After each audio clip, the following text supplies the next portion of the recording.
Welcome back, Orange County. I'm Alex Bueno. And I'm Matt Takahashi, and welcome to Season 2 of SGN OC. Some of you may be wondering, hey, where's my co-host Rob Ferran? Well, the truth is, he got mixed up with some of my holiday candy, and I ate him.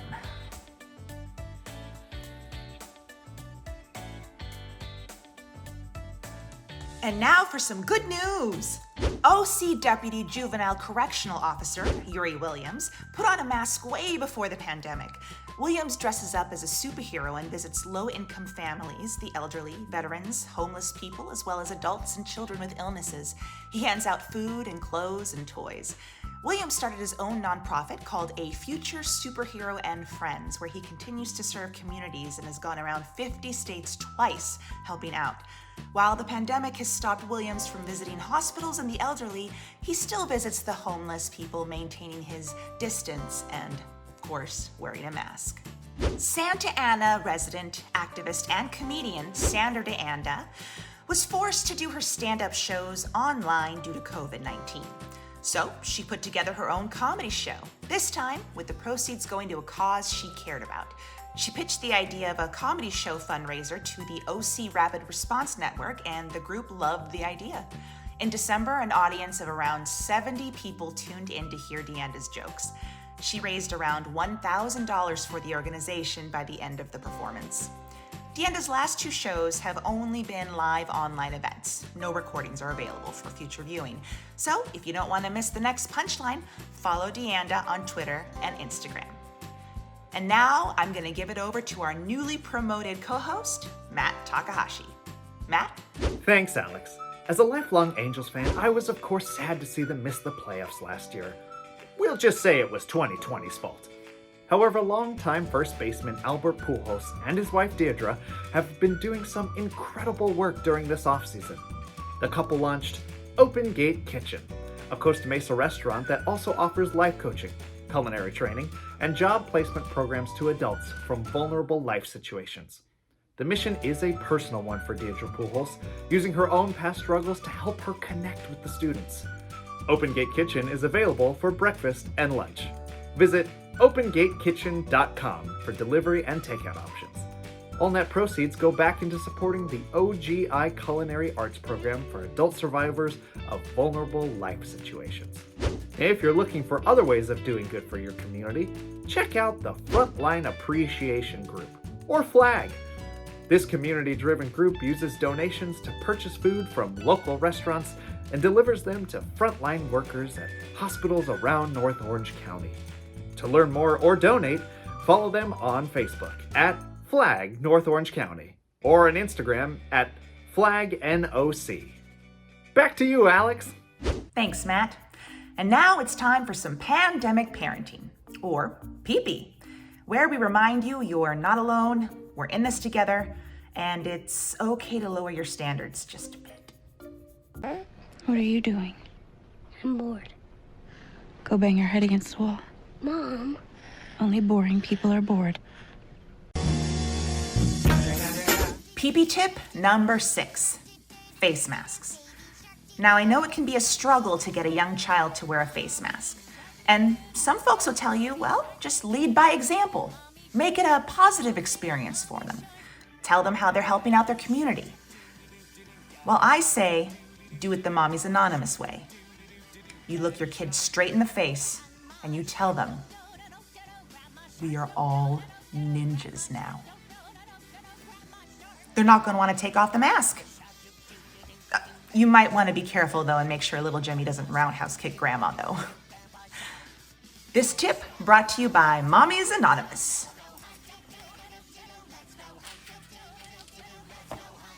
Now, Matt. Get over here! Oh, okay. Thanks, Alex. Woo, no fatalities today. If you're like me, you'll try to find the joy in every situation, and if you aren't, shame on you. Which brings me to our next segment, Dose of Joy, where we simply ask, what brings you joy? We asked the Chance Theater's managing director, Casey Long. Casey, what what brings you joy? My dose of joy is my little dog, Frankie. After all the shutdown last year, we got a new puppy who is a Maltipoo, and he's adorable. And as every dog owner knows, just enriches your life to have such a sweet dog that welcomes you when you come home, that plays with you and lets you put on the adorable costumes and everything, and it's just really completes our family. So my dose of joy, my dog Frankie. That is one adorable puppy. Oh, I'd love to be stuck inside with that little guy. Oh, which brings us to our next segment, Life in Lockdown, where we get a little glimpse at how we are all coping with our adjusted way of life.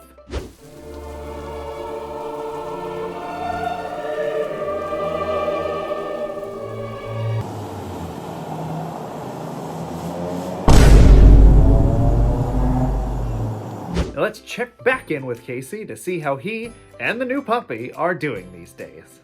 I love my dog, I do, but it's a challenge at times. I mean, what happens when a dog eats grass all the time? They vomit. What happens when you leave the house to buy dog food, or just do normal things like grocery shopping? He barks, and he barks. And he barks a lot. And Frankie, put the bag of poop down. Put the bag of poop. He has a bag of poop again.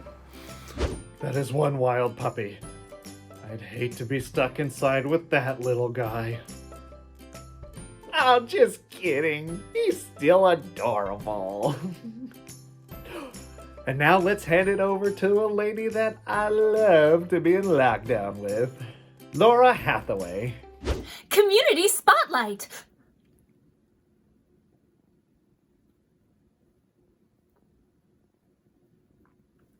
When most 12-year-olds are worried about zits and whether or not that kid in fourth period thinks they're cute, J.P. Pollinger was thinking about how they could help people. And when the pandemic hit and theaters shut down, JP decided that this was the time to follow the dreams they had when they were young and start Resilient We Rise, a nonprofit coalition focused on helping unhoused people in Southern California. Even though they are just starting out, JP has big plans to serve their community. I sat down with JP to discuss theater, empathy, and I discovered how one person can make a big difference. Hi, JP. Thank you so much for joining me today. Hi, Laura. Thanks for having me. Oh, I'm so happy to have you here. To start off, tell me a little bit about Resilient We Rise. What inspired you to start your own coalition? So ever since I was 12 and I had my first interaction with an unhoused human, my initial thought was, oh my gosh, they need a home. Why are they on the street? Finally, with this pandemic and the whole world kind of being on pause, especially for the theater world, during all of that, I finally had a moment of like, okay, what makes me happy? What makes me feel like I can be useful? Helping others. I love helping other people. I finally just was like, you know what? I'm going to start something. I'm going to start it.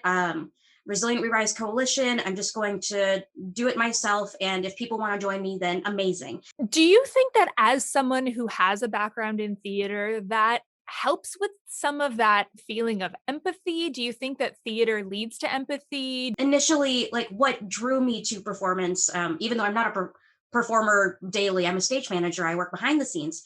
But I've always been drawn to theater because it's really the study of the human experience. And in every production that I see, like my favorite production currently is Sweat by Lynn Nottage. And we can just experience what other humans have experienced through the stories that we tell. Now, you're based in LA typically. How did you find the Chance Theater? Yes. So I went to college in Orange. I went to Chapman University. And the Chapman Theater Department has a friendship with the Chance Theater. And through that, I met on during the Who's Tommy, was very interested in the Chance Theater. And so I applied to be an overhire. Like I sent in my application, or I sent in my resume to BB. And then I got an email back saying, hey, do you want to stage manage this thing? And I was like, Yes, of course I do. BB and Masako, they were so helpful and so patient with me because I was 19 and I was like a sophomore in college and still learning. And so they were very patient with me and they taught me all the things that I didn't know at that time. They helped guide me. They talked to me about the things I was struggling with. So I very much appreciate them. Going back to Resilient We Rise, what are the primary goals of the coalition? Right now, we're doing what we call solidarity packs and hygiene kits. So our solidarity packs have a lot of the warm things like a scarf, blankets, beanies, gloves, water bottles, snacks. There's a first aid kit in there. There's hand sanitizer, there's lotion, and then the hygiene kit has basically everything that you would need for toiletries wise. It's tough because we think of all of the different struggles that so many people go through. And then to add on top of that, just not knowing where you might be sleeping that night, or knowing that you're going to be sleeping in a tent or in a group with lots of different people, during a pandemic. I can't imagine what that insecurity does to people. Well, it's caused a lot more deaths amongst the unhoused population. A lot of unhoused people don't have access to masks, so they can't even go to stores. Like, even if they do get dollars or like cents from people that are willing to give them like some money on the street, they can't even go into restaurants or they can't go into stores to get themselves anything because they don't have masks. So like, that's one of the things that we've been providing them is masks. You never know what someone needs until they say it. I feel like no one should have to experience a horrible circumstance just because they don't have the resources to be in a better situation, if that makes sense. If people were to donate to you, what do you need most? Do you need stuff? Do you need money? Like, how can people jump in and help you to achieve your goals? Yes, we are accepting monetary donations if you have it. Like from like $1 to as much as you want to through our GoFundMe page. I accept via Venmo. Like, you can contact anyone on our board and be like, hey, I want to give you stuff. We also accept in-kind donations if neither of those work for you. Like, if you don't have the monies, if you don't have the stuff, then just promoting us on social media, getting the word out, letting people know that there are people out there. Because we're not the only coalition. We're not the only organization that is trying to help unhoused folks in LA. There's hundreds of us. There's so many of us, and we're all doing a little something different. But eventually, like, we would like to be able to apply for grants to have the money to provide people with rehabilitation, to provide people with temporary housing until they can get themselves into a stable environment. Everything is also on our website. So we have access to our applications. Like, if you want to be part of our board, like, we'd love to have you. If you want to be a general volunteer, we'd love to have you. Everything is on our website. And I'm very eager to add people to our team. So you'll hear from me pretty quick. So it seems like even though you're kind of a fledgling organization, you've got some pretty big goals. Yes, I have plans because I've been thinking about this since I was 12 of like all of these things that I wanted to do to help out these people and like to serve the community. And there's so much that we could be doing. I learned that like the reason I went nonprofit instead of like for profit, I don't need anything from this. I don't need to pay myself for this. All of the money coming in is to help the people who need it most. Like the people who the system has failed, like the unhoused, the underserved, everyone that needs a little help. Thank you so much for joining me today, JP. I really appreciate you talking to us. Yeah, of course. Thank you so much for having me on. It's like such an honor. Oh my gosh, it's my honor. It's such an honor. If you want to support JP and Resilient We Rise, you can find information about how to donate money, items, or your time at rwrcoalition.com. Or follow Resilient We Rise on Instagram or Facebook for more information about their monthly fundraisers and other initiatives. What a good spotlight! Okay. Back to you, Alex. Thanks, Laura. Well, it's that time of year again, Girl Scout cookies. And our youth correspondent, Christopher Diem, is all about it. How do you do, fellow kids? What? Girl Scouts in the LA area are getting creative during the pandemic to be able to bring you your favorites, like Thin Mints, or Samoas, or another box of Samoas, or another box of Samoas. So, since things are different this year because of the pandemic, Girl Scouts in the LA area are turning to social media videos and e-commerce websites, and of course, always practicing social distancing upon delivery. Last year, Ava Estrada sold 175 boxes of cookies, and this year she wants to sell 250 because she says a cookie delivery is perfect for quarantine.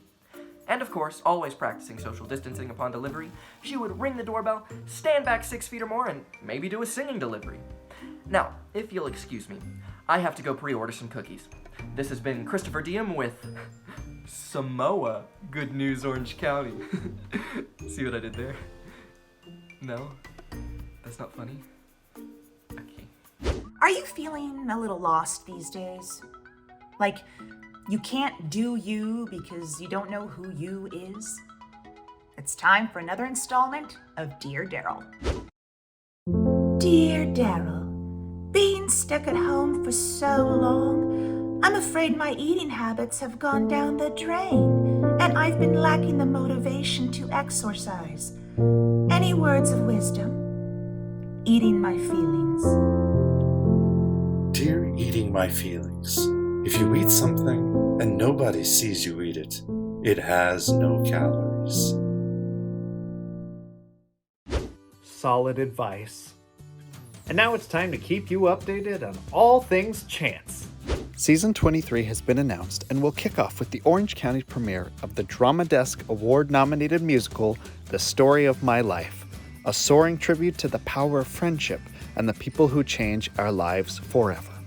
To learn more information about all of Season 23, visit chancetheater.com/Season 23. Cyber Chats. Watch the shows online and then join us for a virtual discussion of the show with Chance artists. And last but not least, Fun Home. We want to give a congratulations to the Fun Home cast and crew on their 5 Ovation Award nominations, including Best Musical. And most importantly, we want to hear from you, OC. Send us your good news, stories, pictures, videos. Send them our way. Email us at goodnews@chancetheater.com and help us highlight local heroes and moments of joy. For SGN, I am the newly promoted Matt Takahashi. And I'm Alex Bueno. Until next time, stay citrus, Orange County.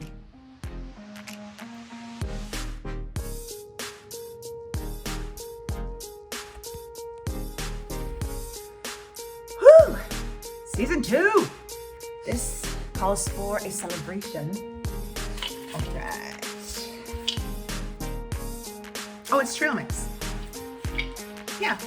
It's got M&M's, Reese's Pieces, mini Snickers, jelly beans, Mike and Ike's, Butterfingers, Musketeers. So what I do is I go to the store after Valentine's Day. So like on February 15th, I go to the stores and I buy all the candy, 70% off. Man, it's good stuff. Have candy year round. It's like Valentine's Day every day. See? Reese's Pieces. Cute. Shaped in a heart. What does it matter what shape it's in? It's going in my mouth. Oh, this is great. First is Christmas.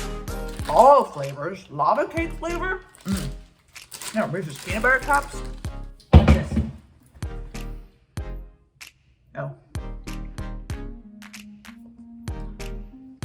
It's Rob Fran.